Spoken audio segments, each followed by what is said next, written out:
धरपकड़ के लिए।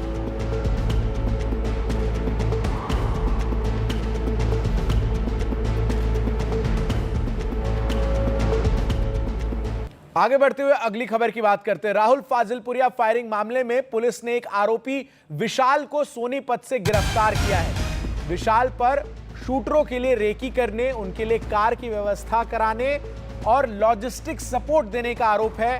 इस मामले में जो शूटर्स हैं वो अभी भी फरार हैं। पुलिस शूटर्स की तलाश लगातार कर रही है, लेकिन इस मामले में पुलिस को एक बड़ी ब्रेक थ्रू मिली है और बड़ी ब्रेक थ्रू ये है कि आपको बता दें कि उस व्यक्ति को पुलिस ने धर दबोचा है जिसने रेकी की थी और शूटर्स के लिए कार की व्यवस्था की थी, और जो लॉजिस्टिक सपोर्ट है वो भी विशाल नाम के इसी व्यक्ति ने जो है वो तमाम शूटर्स को दी थी। हालांकि पुलिस लगातार शूटर्स की तलाश कर रही है और ऐसे में पुलिस की जांच जैसे जैसे आगे बढ़ रही है, इस पूरे मामले में जो फाजिलपुरिया पर फायरिंग हुई इसमें एक्शन होता हुआ नजर आ रहा है। आइए जरा आपको ये बताते हैं कि आखिर फाजिलपुरिया पर फायरिंग क्यों हुई और किस तरीके से किन किन लोगों को अब पुलिस की रडार में रखा गया है। 3 लोगों ने इस हमले की जिम्मेदारी जो है वो ली है।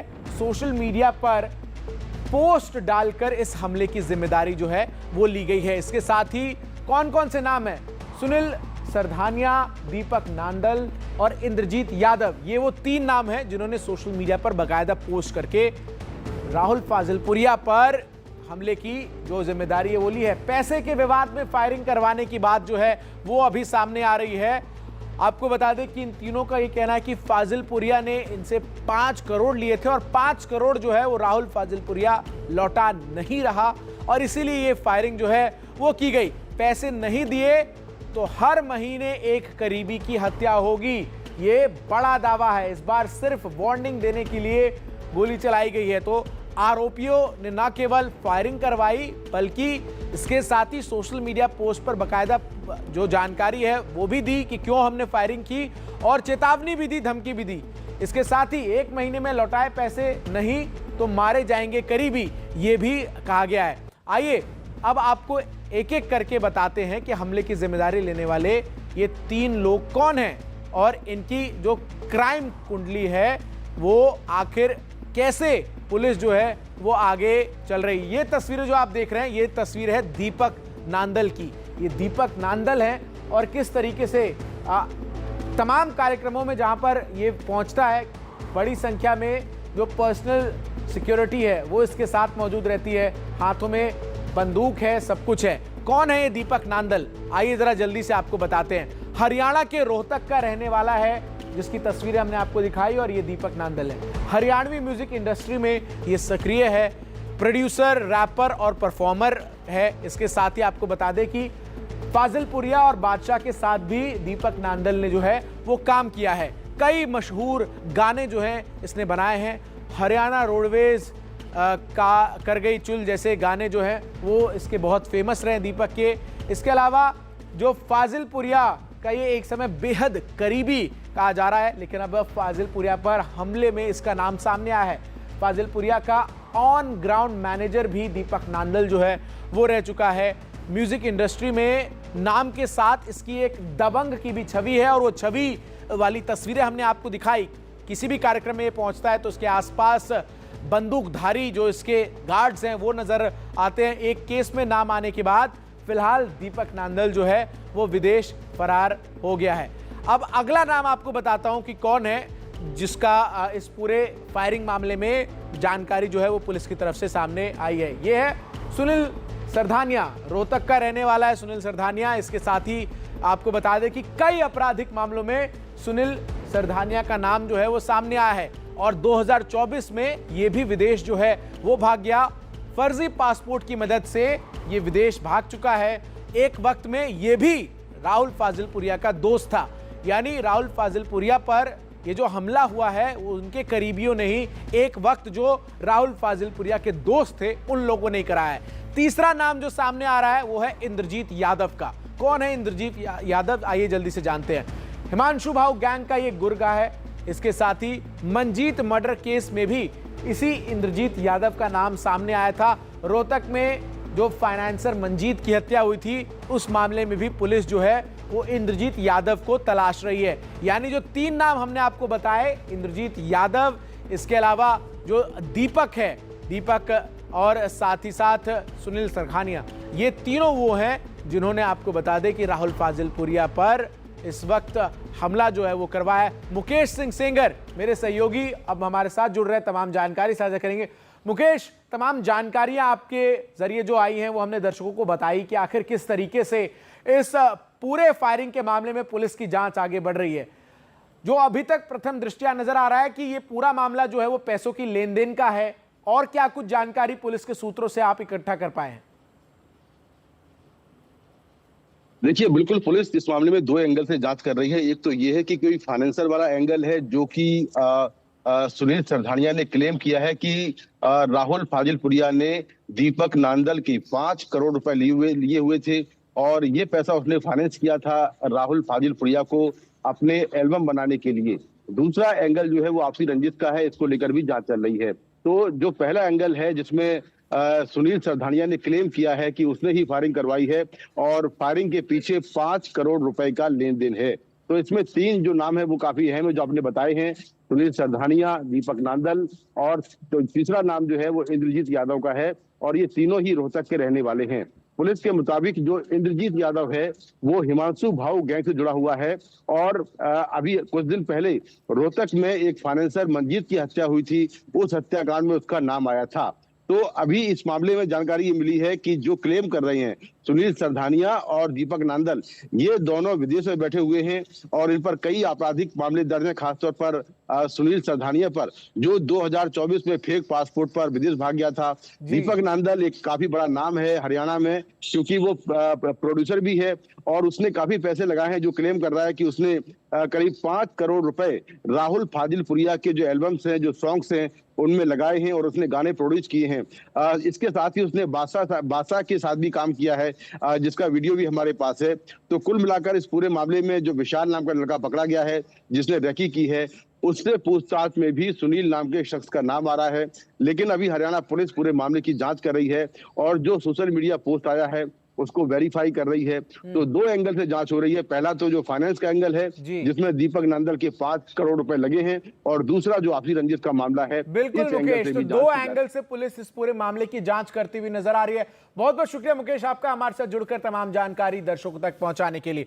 आगे बढ़ते हुए अगली खबर का रुख करते हैं। यूपी एटीएस ने छांगुर के भतीजे सोहराब समेत 3 लोगों को हिरासत में लिया है। धर्मांतरण और मनी लॉन्ड्रिंग के आरोपी जमालुद्दीन उर्फ छांगुर पर जांच की आंच लगातार तेज होती जा रही है। इस केस में ईडी की एंट्री के बाद छांगुर के छल साम्राज्य पर लगातार चोट भी हो रही है। आज तड़के ईडी ने छांगुर से जुड़े केस में उत्तर प्रदेश और मुंबई में उससे जुड़े 14 ठिकानों पर छापे मार कार्रवाई को अंजाम दिया है। जानकारी के मुताबिक उत्तर प्रदेश के बलरामपुर में 12 और मुंबई में 2 जगहों पर छापे की कार्रवाई जो है वो इस वक्त चल रही है। तो छांगुर के काले साम्राज्य को ध्वस्त करने के लिए उत्तर प्रदेश पुलिस लगातार एक्शन जो है वो करती हुई नजर आ रही है, और इस एक्शन का दायरा अब उत्तर प्रदेश से निकलकर उन राज्यों में पहुंचता हुआ नजर आ रहा है जहां छांगुर का जो ये पूरा गिरोह है वो सक्रिय था। अब आपको बता दें कि इस पूरे मामले में मुंबई में भी जो है वो 2 जगहों पर छापेमार कार्रवाई को इस वक्त प्रवर्तन निदेशालय की टीम जो है वो अंजाम दे रही है।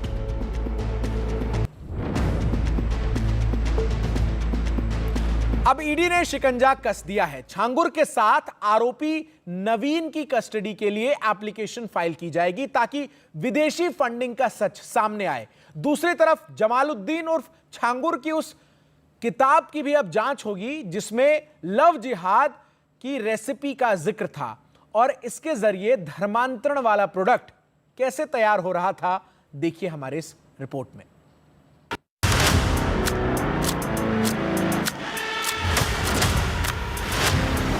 छांगुर जी, आप पर आरोप है धर्मांतरण के, क्या कुछ कहेंगे? आपके ऊपर इतने गंभीर आरोप लगे हुए हैं। हम बेकसूर हैं, हम कुछ नहीं जानते। मौलाना छांगुर कहना तो पड़ेगा, बताना तो पड़ेगा, क्योंकि आरोप गंभीर है। गैर कानूनी तरीके से धर्मांतरण के आरोप, जालसाजी के आरोप और सबसे बड़ी बात विदेश से फंडिंग लेकर देश के खिलाफ साजिश रचने के आरोप। ये कहने से काम नहीं चलेगा कि कुछ नहीं जानते। अरे छांगू जी, आप पर आरोप है धर्मांतर के, क्या कुछ कहेंगे? आपके ऊपर इसमें गंभीर आरोप लगे हुए हैं। हम बेकसूर हैं, हम कुछ नहीं जानते। जलालुद्दीन उर्फ मौलाना छांगुर भले ही कुछ न कहे, लेकिन खुलासों की लिस्ट लंबी होती जा रही है। लव जिहाद के नाम पर धर्मांतरण का जो जाल बिछाया गया था, उससे बाकायदा एक किताब की शक्ल दी गई थी। किताब का नाम था शिज्र-ए-तैयबा।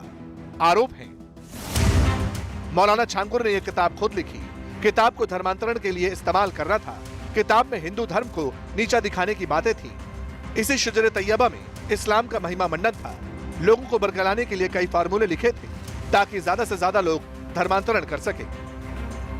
ऐसे जो लोग हैं उन्हें देशद्रोही, उन्हें सनातन द्रोही घोषित करके जो सजा किसी की हत्या करने वाले को होती है, वही सजा ऐसे झिंगुर टाइप लोगों को फांसी की सजा होनी चाहिए। मृत्यु का दंड इसलिए होना चाहिए, मैं इसको काफ़ी लोग कहेंगे कि बहुत ज़्यादा बोल रहा हूँ, पर सच यह है कि जब व्यक्ति धन चुराता है ना तो उसकी भरपाई हो जाती है, लेकिन जब धर्म परिवर्तन करा देता है तो 84 लाख योनियों में उसे घूमना पड़ता है। तो ऐसे लोग एक जन्म खराब नहीं करते, 84 लाख खराब करते हैं। तो 84 लाख व्यक्ति खराब करने वाले को कितनी सजा मिलनी चाहिए? वो सजा मिलनी चाहिए। अगर किसी शख्स को उसकी मर्जी के खिलाफ धर्म परिवर्तन कराया जाए, बहला फुसलाकर, लालच देकर धर्म परिवर्तित किया जाए, तो फिर नाराजगी लाजमी है। सनातन के खिलाफ छांगुर की साजिश का पर्दाफाश हुआ तो कई और छिपे राज सामने आने लगे। पता चला कि जलालुद्दीन उर्फ छांगुर बड़े स्तर पर धर्मांतरण की ट्रेनिंग करवा रहा था। जिस इमारत में वो रहता था, उसी के दूसरे हिस्से को ट्रेनिंग में इस्तेमाल कर रहा था। लोगों को धोखा देने के लिए पहले अस्पताल और फिर स्कूल बनाने का दावा किया, लेकिन असल में उस हिस्से का इस्तेमाल धर्मांतरण की ट्रेनिंग के लिए किया जा रहा था। इसीलिए कथावाचक और पीठाधीश्वर छांगुर से नाराज हैं। कोई एक छांगुर या छिंगुर बाबा है छांगुर बाबा, उन्होंने अनेक महिलाओं को धर्म की आड़ में शोषित किया, गंदा कृत्य किया, और लगभग जो न्यूज में हमें बताया, सही गलत हमें पता नहीं है, लगभग 3000 हिंदुओं को टोपी वाला बनाया। समझ गए ना? भारत में अभी बाबावाद बहुत चल रहा है। भारत में बाबावाद बहुत चल रहा है। हमें बाबाओं से दिक्कत नहीं है, हमको आपसे दिक्कत है। किसी गलत के चक्कर में ना पड़ जाना। जानकारी के मुताबिक छांगुर ने धर्म प्रचार की आड़ में इस किताब को तैयार कराया था, लेकिन उसका असली मकसद लव जिहाद और अवैध धर्मांतरण की रणनीति को आगे बढ़ाना था। कहा तो ये भी जा रहा है कि छांगुर की किताब में धर्मी लोगों की सेना का जिक्र किया गया है, यानी ऐसे लोग जो इस्लाम के लिए अपनी जान देने तक को तैयार हो। लोगों को कैसे इस्लाम के प्रति आकर्षित किया जाए, इस बात को किताब में विस्तार से समझाया गया। पता तो ये भी चला है कि छांगुर बिना शोर इस किताब की कई कॉपियां छपाना चाहता था। इसके लिए पब्लिशर की खोज जारी थी, लेकिन इसी बीच यह किताब सोशल नेटवर्किंग और धार्मिक कार्यक्रमों के जरिए लोगों तक पहुंचाने का काम शुरू भी कर दिया गया था, ताकि ज्यादा से ज्यादा लोगों का ब्रेन वॉश किया जा सके और मौलाना छांगुर का मिशन 2047 अंजाम तक बढ़ सके।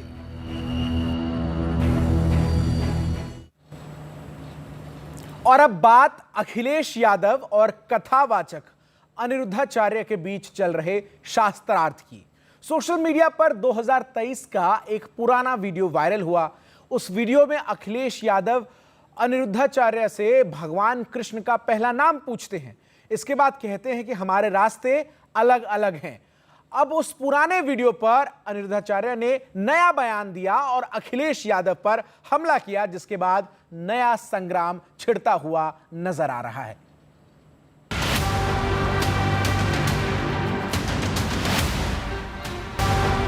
अनिरुद्धाचार्य नाराज हैं।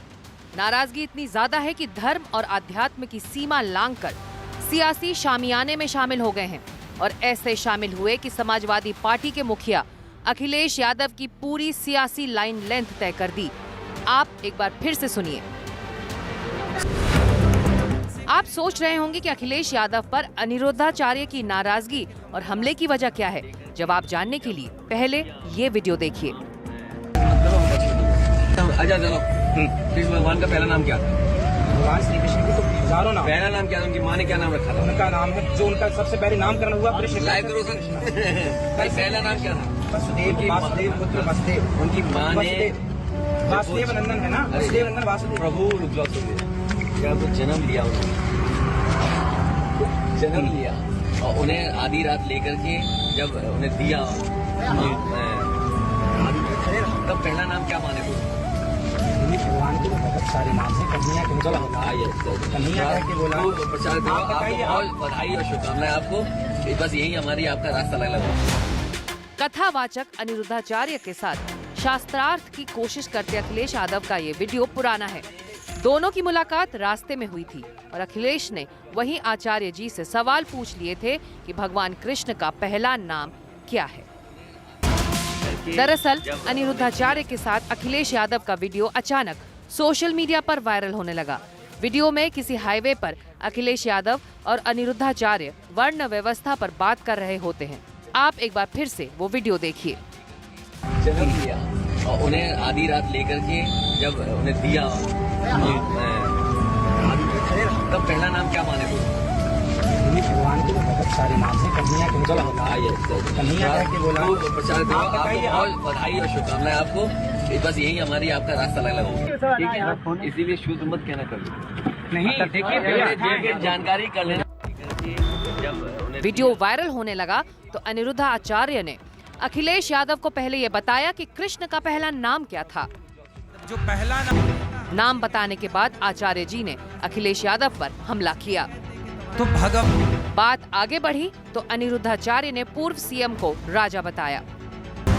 फिर आरोप यहाँ तक कि अखिलेश को प्रजा से यानी जनता से प्यार नहीं बल्कि नफरत है।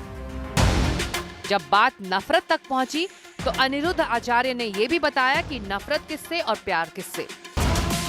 अनिरुद्ध आचार्य का बयान अखिलेश यादव और कथावाचकों के बीच बढ़ती तनातनी का सबूत है। आपको याद होगा कि कथावाचक के साथ मारपीट की गई थी। कथावाचक का नाम मणि मुकुट यादव था और मारपीट का आरोप गांव के ब्राह्मणों पर था। अखिलेश यादव ने इसे सियासी मुद्दा बनाया था और बागेश्वर धाम के पीठाधीश्वर धीरेन्द्र शास्त्री पर हमला किया था।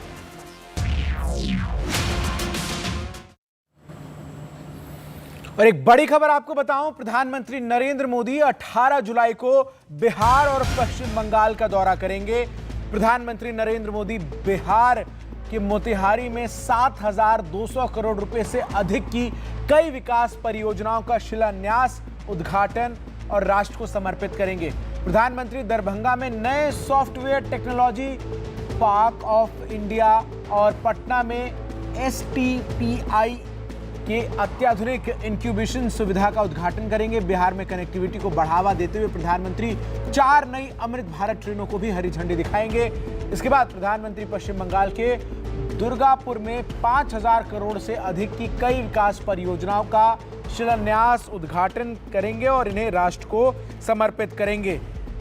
प्रधानमंत्री का ये 53वां बिहार दौरा है, जो उनके राज्य के विकास में अभूतपूर्व योगदान देने वाले देश के प्रधानमंत्री के रूप में स्थापित करता है। और इसके साथ ही बता दें कि बिहार चुनाव से पहले लगातार पीएम